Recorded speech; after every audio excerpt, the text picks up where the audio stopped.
আমার সঙ্গেই আছেন, এখনো আছেন, আর আশা করছি সারা জীবন থাকবে ফিয়ান্সিতে এবং আমার জীবনেও থাকবে, ফিয়ান্সিতেও থাকবে। 7 স্টার লিডার খুব শীঘ্রই ওর 8 স্টার ব্রেক করতে যাচ্ছে, বেশি ব্যবসা বাকি নেই। আর 8-10 হাজার টিএমটিপি হলেই ওর 8 বেরিয়ে যাবে। অলরেডি ওর দুটো 7 রেডি হয়ে গেছে, একটা 7 রেডি, আর একটা 7-এর 60-70 হাজার টাকার ব্যবসা। হাজার টাকা, টিএমটিপি না, কিন্তু 60-70 হাজার টাকা, মানে ধরে নেন 1000 টিএমটিপি ব্যবসা বাকি, ওইটা হলে ওটা 7 হয়ে যাবে। আর এদিকে 7 আর ভলিউম 8 থেকে 10 হাজার টিএমটিপি টানলেই ওর 8 বেরোবে।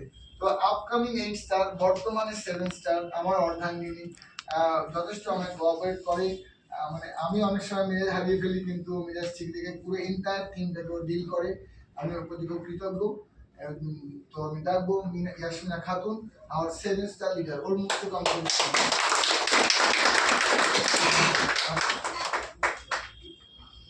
Thank you.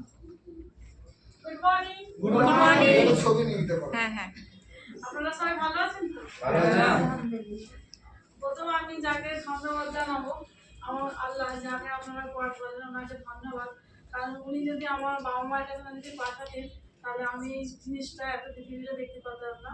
তারপর আমি ধন্যবাদ জানাবো আমার মা বাবাকে, কারণ ওনারা যদি পৃথিবীতে না আমাকে আনতো, তাহলে আমি পৃথিবীতে আসতে পারতাম না।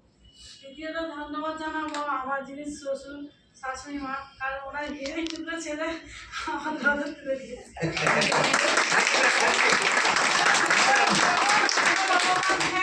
ওদের থ্যাংক ইউ বলবো, তখন ওরাও তো, ওদেরও তো পাবো, তাই না? এবং আমি যিনি আমার হাজবেন্ড এবং আমার মেন্টর, ধন্যবাদ, যিনি আমার মেন্টর হাবিবুর রহমান, আমি ওনাকে ধন্যবাদ।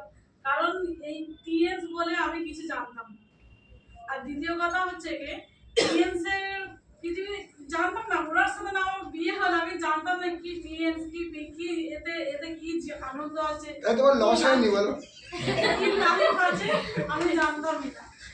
এবং আমার যেটা আমি বলবো, টিএনস করতে এসে অনেক কিছু শিখেছি। প্রথম যখন আমার বিয়ে হয়, আমিও যেন আপনারা বোখায় একটা গ্রাম থেকে এসেছেন, আমি কিন্তু ওরকম গ্রাম থেকে উঠে এসেছি। আমি শুধু কেউ কিছু বললে আমি হাসতাম, কোনো উত্তর করতাম না। কিন্তু টিএনসে যখন থেকে আমি আবার নতুন করে কাজ শুরু করলো, আমাকে নিয়ে আসলো আস্তে আস্তে। আপনারা যেমন তনুশ্রী, চম্পাদি লজ্জা পেতাম, আমি প্রথম খুব লজ্জা পেতাম, কোনো মিটিং টিটিংয়ে ভালো করে যেতে চাইতাম না। এই টিএনসে এসে আমি ভাগ বলে, এখন আমি যদি দেখি যে তনুশ্রী কিছুক্ষণ মুখের দিকে তাকিয়ে থাকি, দিদি কি বলবে আমি বুঝতে পারবো। আমি কিন্তু টিএনসে এসে লোক চেনা শিখেছি, টিএনসে এসে কথা বলা শিখেছি। টিএনসে আপনার জীবনে অনেক কিছু শিখিয়ে দিয়ে যাবে এই বিজনেসটা। এবং আমি আমার টিম মেম্বার এখানে সুধাংশ আছে, থ্যাংক ইউ। আর এই ডক্টর আকরাম নেই, সেলিম ভাই, এবং পুরো বোখার টিম, সবাইকে থ্যাংক ইউ। দেখুন, আপনারা না থাকলে আমি আপলাইন হতে পারতাম না, আর আমরা দুজন হাজবেন্ড ওয়াইফ না থাকলে আপনারা ডাউনলাইন হতে পারতেন। এবং সুব্রাদি, পুরো অল টিম মেম্বারকে ধন্যবাদ। সবাই আমাকে ভালোবাসে এবং আমাকে সবাই সবাই ভালোবাসে। সুবিধা অসুবিধা কিছু বলে যেন আমরাও খবর নিই, সব টিম মেম্বার আমাদেরও খবর। এবং এই টিএনসে এই প্ল্যাটফর্মে অনেকে লোক ভাবে যে হাউস ওয়াইফরা পারবে না, আমি কিন্তু বলছি আপনারা অবশ্যই 100% পারবেন। হাউস ওয়াইফরাই বেশি পারবেন। আমি স্কুলে যাই, আমার বাচ্চাদের কত ছেলে মেয়ে মারা আসে, তো তাদের সাথে আমরা শেয়ার করতে পারি। আমরা আশেপাশে 2 ঘন্টা 1 ঘন্টা গল্প না করে তাদের সাথে ভালো কথা বলে, ভালো গল্প থেকে গল্প করে, এমনি গল্প করতে করতে 2 দিন 4 দিন গল্প করলে সেখানে তো অনেক, যারা চাকরি বাকরি করে তারাও লোক পাবে, কেন পাবেন? তাদের অফিসের স্টাফ, মানে অফিসের বান্ধবী, অনেক ছেলে পুরুষ সবাই থাকে। কিন্তু আমরা যারা ইজিলি সবার সাথে মিশতে পারবো, ওরা যদি ইজিলি এত নিচে লেভেলে মিশতে পারবে না, পারবে, কিন্তু আমরা ইজিলি ওটা পারবো, সহজেই পারবো। ওই জন্য আমি বলছি টিএনস এর লাইফটা খুব অন্যরকম। আমার আইজার জল, কিন্তু আমরা এই বিজনেসটা দ্বিতীয় সন্তান মনে করি। আইজাকে কিন্তু মাসির বাড়ি রেখে এসে এখানে এসেছি, আমাদেরও কষ্ট হয়, কিন্তু কার জন্য করছি এটা? আইজার জন্যই করছি। ওর হয়তো কষ্ট, ও সারাদিন, আপনারা তো ঘরে ঢোকে, ওর বাবা মনে হয় 1 সপ্তাহ দুপুরে ভাত খেতেও ঢোকে না, সারাদিনে 4 বার 5 বার 6 বার 8 বার ফোন করে, বাবা তুমি কখন ঘরে আসো। ও এইটুকুও পায় না, কিন্তু কার জন্য করছে ওর বাবা? ওর জন্যই করছে। ও যখন বুঝতে পারবে তখন হয়তো এখন মনে মনে হয় আমার বাবা কেন ঘরে আসছে না, কষ্ট করে। যখন ও বুঝতে পারবে তখন ও ভাববে যে আমার বাবা তো আমার জন্যই করছে। এই কথা আপনারা সবাই নিজের জন্য ভাববেন না, যে আপনার বাচ্চার জন্য ভাবেন, ভেবে করুন কাজটাই। এবং 1 বছর 2 বছর 3 বছর না, এটা 10 বছরের জন্য, 10 বছরের জন্য ভাবুন। এবার আমি বৈশাখীর কথা আসি। যখন সুধাংশু বৈশাখী কাজটা শুরু করে, বৈশাখীর অতটা ইন্টারেস্ট ছিল না। ও বিজনেসটা অতটা মানে গা দেয়নি। কিন্তু আমার মনে হলো যে সুধাংশু বললো, স্যার বললো যে মিনা তুমি যোগাযোগ করো বলে। আমি বৈশাখীর সাথে নর্মাল এমনি কোনো বিজনেসের কথা বলতাম না, এমনি গল্প করতাম, মাঝে মধ্যে কথা বলতাম যে বৈশাখী কেমন আছে, হাই হ্যালো করতাম, কি খবর তোমার, পার্লারের কি খবর, এরকম কথা বলতে, কি রান্না করেছে, কি খাওয়া হয়েছে, এরকম কথা বলতে বলতে আমি ওর ফোনের ভেতরে ঢুকে দিয়েছি, হাইজ্যাক করে দিয়েছি। ওর না চেয়েও বিজনেসটা করতে বাধ্য হয়েছে। আর এখন ওই বৈশাখী কাল 3 দিন ধরে আমাকে ফোন করছে, ম্যাডাম আমার কান্না পাচ্ছে। বলি তোমার কেন কান্না পাচ্ছে? বলে ম্যাডাম আমার সব টিম মেম্বার যাচ্ছে, আপনারা যাচ্ছেন, আমি মিটিংয়ে যেতে পারছি না, আমার খুব কষ্ট হচ্ছে। কিন্তু ওই বৈশাখী একদম কোনো ইন্টারেস্ট ছিল না, মানে হচ্ছে তো হবে যেন করবো, কিন্তু সেই বৈশাখী এখন মিটিংয়ে না আসতে পারলে সে হচ্ছে আমার কষ্ট হচ্ছে। কিন্তু ম্যাম আমরা খুব মিস করছি। আমি ওকে কালকে রাতে ফোন করেছি, ওই বৈশাখী কষ্ট পেও না, পরের বারে মিটিংয়ে তুমি। আমি ওই প্রথম বৈশাখীকে বলছিলাম, আমারও একদিন ওরকম আমি ভেবেছিলাম ব্যাংক বইতে যেতে পারবো না, আমি কেঁদে ফেলেছিলাম যে আমি ব্যাংক বইতে যেতে পারবো না। তখন বোনের পরীক্ষা না কি হচ্ছে, মা আসতে পারবে না বলেছিল, আমি কেঁদে ফেলেছিলাম যে আমি ব্যাংক বইতে যেতে পারবো না, এরকম কষ্ট, মিটিং ট্রেনিংয়ে যেতে পারবো না। মানে মিটিং ট্রেনিংয়ে না আসতে পারলে আমার আইজার এই সামনে রবিবারে বলছে জ্বর হয়েছে, বলছে আমার, বলছে আমি তাহলে মিটিংয়ে যাবো না। সে বলছে মা বাবা আমাকে মিটিংয়ে নিয়ে যেতেই হবে, আমি কোনো কথা শুনবো, আমি ওখানে যাবোই। এবং আমারও তো তৈরি হয়েছে, কিন্তু আমার বাচ্চাটাও ওই মিটিংটা নিয়ে 5 রকম মানে সবাই আসছে দেখে ওরকম ভাবে তৈরি হচ্ছে, ওর কিন্তু মেন্টালিটি আলাদা। থ্যাংক ইউ দিয়ে।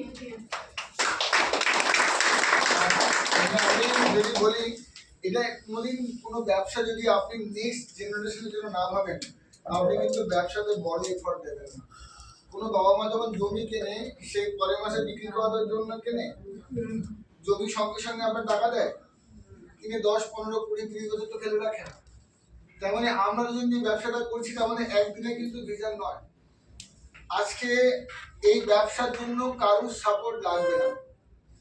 যদি আপনার কারোর সাপোর্ট লাগে তাহলে নিন সাপোর্ট, কিন্তু যদি কেউ সাপোর্ট নাও করে তাহলে বলবো আপনার স্বপ্নের জন্য লড়াই। যদি আপনারা সাপোর্ট পান তাহলে আপনার ভাগ্যবান, যদি না পান আপনাদের সঙ্গে বসে আপনার প্রবলেমটা ডিসকাস করুন। আপনি কখনোই মন ভার করে দুঃখ করে সরে যাবেন না, তার সঙ্গে বসুন, বলার চেষ্টা করুন। আশা করছি আপনার আপলাইন বুঝবে। বসে সকলে মিলে সমাধানমুখী জীবনযাপন করবেন, তাহলেই কিন্তু হবে। এই ব্যবসা এক্ষুনি না পারলেও দয়া করে ছাড়বেন না, শুধু শিখতে থাকুন। একমাত্র শিক্ষাই আপনাকে বাঁচাবে। আমি একটা কথা বলি, আপনি যদি টিএনস কে স্যার যেরকম আগের বারে হয়েছিল বিজনেসটা ছেড়ে দিয়েছিল, এবারে স্যার কেন ছাড়তে পারেননি তার যেটা কারণ এই টিএনস কে আমরা দুজনই যেরকম আইজা আমাদের একটা পার্ট, আমাদের একটা পার্ট, আমাদের মনের জোর ছিল, হয় সাপোজ মানে নেটে কি আমরা দুজনই করে না, আমাদের টিমরা আমাদের তো বিশ্বাস করে, ওদের প্রতি আপনাদের প্রতি আমাদের বিলিভ ছিল যে আমরা সরে গেলে না, যদি টিম বিশ্বাস নাও করে, তাহলে যদি আমি ঠিক থাকি, অনেস্ট থাকি, যদি আমি কোনো ডিস্টার্ব করে না থাকি, তাহলে টিম আবার করে নেবো, কিছুই লাগবে না। আমার বিশ্বাস ছিল যে আমাদের টিম আমাদের সাথে থাকবে, কিন্তু আমার বিলিভ সিস্টেমে আছেও 90% টিম আমার সঙ্গে আছে। ধন্যবাদ সকলকে, ধন্যবাদ। আমি খুব ভাগ্যবান, ভালো টিম পেয়ে যাওয়া আপনার ভাগ্যের ব্যাপার আমি মনে করি। স্যার ভালো আপলাইন পাও, এটাও ভাগ্য। সেটা আপনারা মনে করেন, এর জন্য অবশ্যই ধন্যবাদ। কিন্তু আমি মনে করি আপনি অনেস্ট থাকবেন, কারোর উপরে ডিপেন্ডেন্ট হবেন না। যদি আপলাইনও না থাকে, ডাউনলাইনও না থাকে, কিন্তু আপনি যদি অনেস্ট থাকেন, আপনার স্বপ্ন বড় থাকে, আপনাকে আটকাতে পারবে না কেউ না। আপনি ঠিক সাপোর্ট করবেন, কেউ যে কোনো প্রবলেম ওটা হচ্ছে মরিচিকার মতো, কাছে গিয়ে দেখবেন প্রবলেমটা নেই, প্রবলেমকে ফেস করবেন, কখনো দূরে সরে যাবেন না। যারা প্রবলেম ক্রিয়েট করছে ওরা কখন গায়েব হয়ে যাবে বুঝতে পারবেন না। অসৎ লোকের একটা প্রবলেম হলো তারা আপনাকে ফেস করতে পারবে না, তারা চোখে চোখ মিলিয়ে কথা বলবে না। আপনি সৎ থাকেন, প্রপার কাজ করেন। প্রত্যেকের জন্য শুভ কামনা করি, আপনারা যেন দীর্ঘায়ু পান, সুস্বাস্থ্য শরীরে, আপনাদের সমৃদ্ধি যেন বারে বারে বৃদ্ধি পায়, প্রতিদিন যেন বেড়ে যায়। আপনাদের ছেলেমেয়েরা 10 জনের 1 জন হোক, শান্তিময় জীবন হোক, রাতে যখন ঘুমাতে যাবেন কোনো যেন গিল্টি ফিলিং না থাকে, প্রাণময় শান্তি থাক, সুন্দর জীবনযাপনের অধিকারী হন, টিএমসি অনারারি ডাইরেক্টর হন।